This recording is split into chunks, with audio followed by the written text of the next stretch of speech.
Please be seated. Hello, Your Honor. Hello. This is a case of Johnson versus Rice. Thank you, Jerome. Good day, everyone. Ms. Johnson, you have summoned the defendant to court today to prove that he fathered your 6-month-old son, Jeremiah. Yes, Your Honor. You are furious that he never met your baby and plan to prove paternity today. Is that correct? Yes, Your Honor. Mr. Rice, you say you are 100% certain you are not her child's biological father, and you claim to know who is. Yes, Your Honor. All right, so Ms. Johnson, Mr. Rice has never met your son? No, ma'am. Since he was born, he wasn't at the hospital or nothing like that.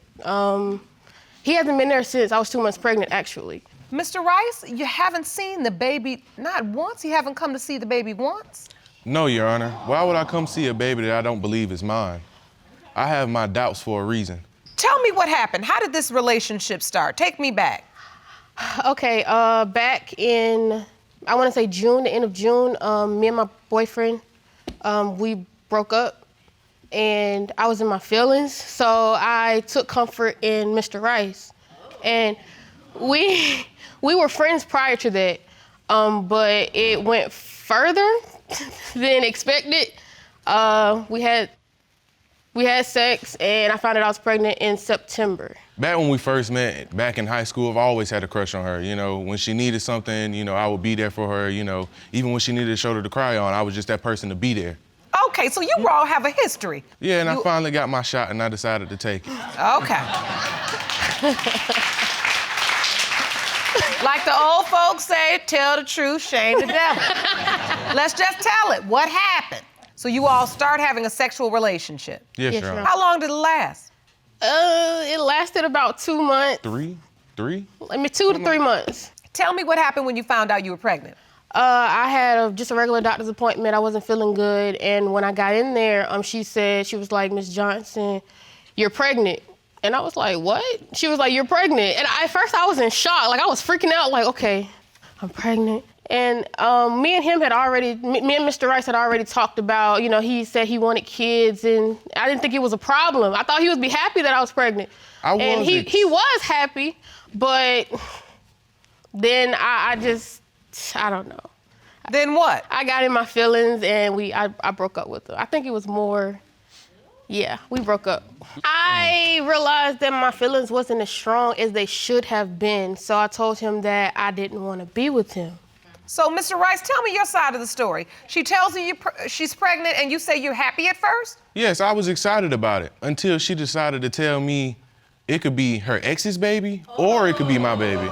So tell me the story. Tell me exactly what happened. She comes to you. How does she tell you that she's pregnant? First of all, I had left my phone in my brother's car. I was at school. Okay. And he came and told me about it. And then I got on the phone with her, and she told me. So how did he tell you it was on your phone? Because she was calling my phone. Oh, she was I messaged his friend because I knew him just like he knew him. So I messaged him and was like, have you seen Mr. Rice? And he was like, he hasn't seen him, but when he does, he'll tell him, you know, I told him to tell him I was pregnant. And he told him. And so I called her, I got on the phone with her, and I was talking to her, and I was excited about it. You know, I was thrilled, I was happy. This is something I always promised myself to do, because I was left as a child of my own. My mama raised me on her own. Okay. You know, You had in your mind. if I ever had kids, I'ma always take care of mine. Okay. So go ahead. Tell me what happens next. Well, we go on, I go to about one doctor's appointment with her. And after that, she tells me she has an STD. I say, okay. So I go to the doctor, I get checked, I take the medicine, but the doctor calls me the next day and tells me, sir, you don't have an STD at all. That doesn't make sense to me at all, Your Honor, because But if it doesn't make sense, I wasn't having sex with anybody but him during the time. So there was no way that he didn't have it because I wasn't sleeping with anybody else. She was there when I took the test. Yeah, I was there through everything. I'm the one that told him And to go so through. you were told you don't have the STD. Correct. So I called her and I asked her, and the first thing she said when I told her I didn't have the STD, she told me I didn't cheat.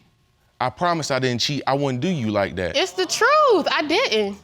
So I didn't cheat. what would that tell you in your mind if your significant other tells you you have an STD and the doctor tells you you don't have it? That would tell me there's a problem. There's a major problem, and we've never had protected sex not one time in our relationship. So there's my problem.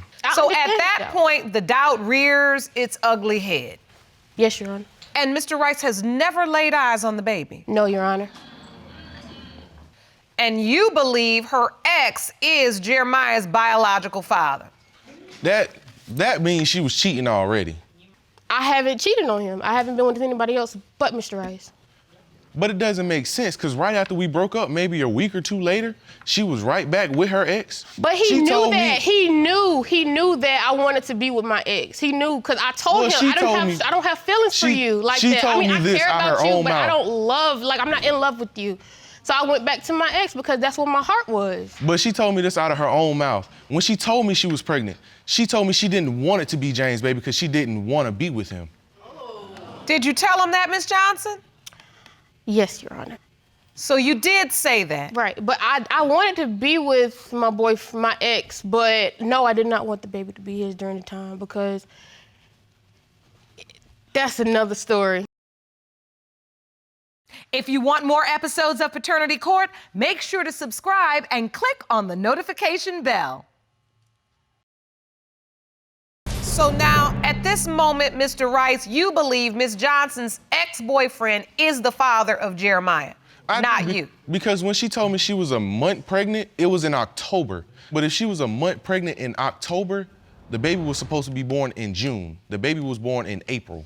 Oh, so what you're saying is the timeline was off from the conception date she gave you. Yeah, she told me at the beginning, when she go to the doctor and find out how long she is, whether she's 2 months or 1 month, if she was 2 months pregnant, it would be James' baby. But if she was 1 month pregnant, it would be my baby. And she told me out of her own mouth, I do not want it to be my baby. I do not want it to be James' baby. So you believe she manipulated the facts to make the child point to you being the father? Yeah. Make it point.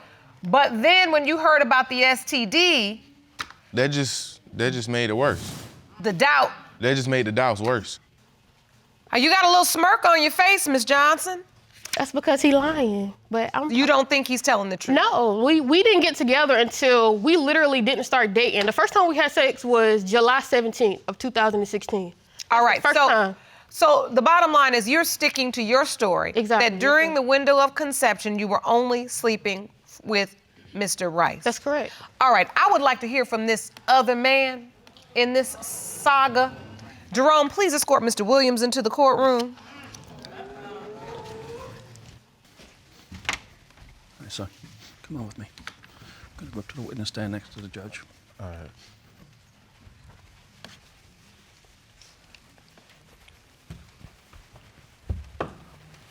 Mr. Williams, thank you for joining us today.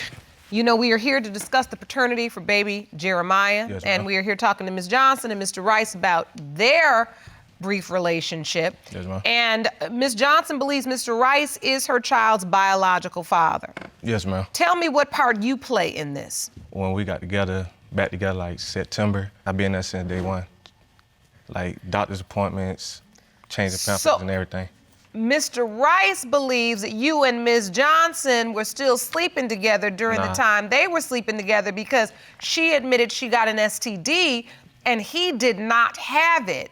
Yes. So, did you have one that you could pass to her? No, ma'am, because we had took a test too, I didn't have it. You did not have it? Yes. So, Ms. Johnson, was there somebody else? No, I've never cheated on in any of my relationships. So honestly, I don't know how neither one of them didn't have it. So you're back in this picture now, taking on the role of father, Yes, ma'am. being there for the baby, because Mr. Rice has admittedly said, I don't think I'm the father, so I didn't step up to take care of the baby. He hasn't even laid eyes on the child in 6 months. Yes, ma'am. So, Mr. Williams, when Ms. Johnson was pregnant, tell me specifically, who did she tell you was the father of the child? Mr. Wright? She told you Mr. Rice was the father. Yes, ma'am. I was angry at him because of a situation that we had went through before we broke up. So no, I didn't want him to be the father. But then you get back together with him. Right. But Mr. Williams, you admit you thought at some point that there was a real possibility you were the child's biological father. Yes, ma'am. Do you still in the back of your mind think that way, despite what she tells you? Yes, ma'am. You do? Yes, ma'am. So you think this is your biological child? Yes, ma'am. And so, Mr. Rice, I can imagine that only furthers your doubt hearing this testimony, even if you've never heard it before. It does. And I want to tell you about my DNA test doubt. Please, step up to the monitor and tell me what this says. Well, Miss Johnson called me on the day Jeremiah was born. And she told me I could come up there and I could get my DNA test done, you know, whatever I needed to do. I said, okay, I will come up there when I get off of work. But maybe an hour or so later, she decides to text me and call me back saying that the DNA test people were not in the building. So I said, okay, she said you should come tomorrow on a Saturday. This was a Friday when he was born. So I called myself while I was still at work. The DNA test people were in the building on that Friday. They would not be there on that Saturday. And so after she gets out of the hospital, she says, you can get a DNA test done, but I don't have $200 to $400 to pay for it. I said, I'll pay for it. So when I finally get one, I find a clinic that'll take the test for us for about $200. I never heard back from her. So you actually found a place that could do the DNA test, Yeah. and you were prepared with the money to take the test. Yeah, because I was ready And then she went, as we've learned in this courtroom, it's called going ghost. Ghost. Ghost. I didn't hear from her for a while.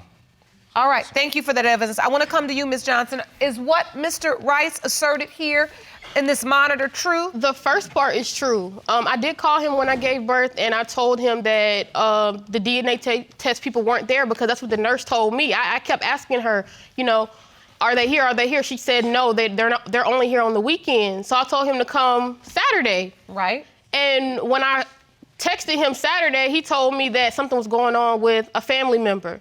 So I just left it alone. And yes, after the fact, when I left the hospital, he said that he wanted a DNA test and that he would pay for it, but he never contacted me after he said that he would pay for it. We have not spoken. We barely speak to each other. And if we do talk, it has nothing to do with the baby. So now Jeremiah is 6 months old. Yes, Your Honor. And he has your last name. Yes. But what's interesting is I did notice when I look at the birth certificate, baby Jeremiah has a middle name, Samaj. Yes, ma'am. Yes, Your Honor. Which is James spelled backwards. Yes, Your Honor. And that's Mr. Williams. Yes, Your Honor. I felt like since he was there from day one that he should get some kind of credit for, you know, being there and taking care of him. So I didn't feel like that was a problem. We ain't in school. This ain't an extra credit. You're right. You're right. We not dealing with the extra credit for, this is a very real situation, and I'm gonna be honest, I mean, this is a beautiful photo, and it's beautiful that you appreciated what Mr. Williams was doing, but I mean, of course, this child will grow up and wonder, he will definitely wonder, Mama, where in the world did you get Samaj from? But Your Honor, this is what she texts me and tells me on Facebook. You know, about a few weeks ago, she texts me and asks me to go buy diapers, Pampers, and something from the store and bring it to her, and she'll give me the money for it. Okay, so did you do it? No.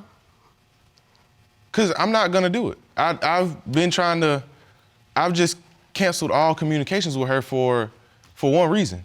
I don't know if it's my baby, so I'm not gonna take care of something that's not my job. But you have to also consider, because there was a question of the conception dates, and you do say that you were sleeping with her without using protection.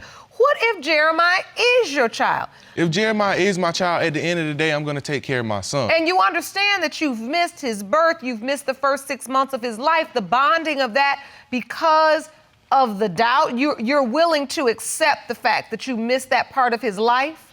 I can't do nothing but accept it. But if he is my son, all I have to do is make up for it. If he's my son, I gotta take care of my responsibilities. I live on my own and I work 2 jobs. If he's my son, I'm not gonna leave him out there like my daddy left me. Amen to that. So you've never laid eyes on this child? No, ma'am. You've never even had an opportunity? You've never even said, hey, you wanna see Jeremiah? She's texted me and told me I can come see Jeremiah. But he doesn't want to because he's not, like he said, he's not sure. So he has never came. All right, you know what? It's time to get down to the bottom of this. Jerome, I'm ready for the results. There you are. These results were prepared by DNA Diagnostics, and they read as follows. Do you want to watch Paternity Court on TV? Go to paternitycourt.tv to find your local listings. In the case of Johnson versus Rice, pertaining to whether Mr. Williams or Mr. Rice is the father of 6-month-old Jeremiah Johnson, it has been determined by this court the biological father is Mr. Rice. You are the father.